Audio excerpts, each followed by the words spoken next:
Genital cancer. যোনি cancer হলো ক্যান্সারের একটি বিরল রূপ, যা প্রায়শই আপনার যোনির আস্তরণে কোষগুলিতে ঘটে। যোনি হলো একটি নলের মতো অঙ্গ, যা আপনার জরায়ুকে আপনার ভালভার সাথে সংযুক্ত করে।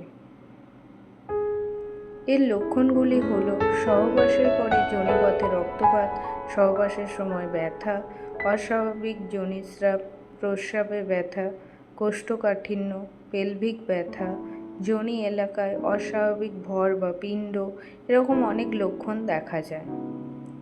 যোনি ক্যান্সারের ঝুঁকির কারণগুলি হল বয়স, human papilloma virus, herpes simplex virus, ধূমপান, গর্ভনিরোধক ঔষধ, এসব কারণ দেখা যায়। এসব সমস্যার সমাধানের জন্য আপনারা আসুন আমাদের দ্য হোম ফার্টিলিটি ট্রিটমেন্টে। এখানে কোনো রকম ওষুধ ইঞ্জেকশন ছাড়া ন্যাচারাল ট্রিটমেন্টের মাধ্যমে 3 থেকে 6 মাসের মধ্যে আপনার সমস্যার সমাধান পাবেন।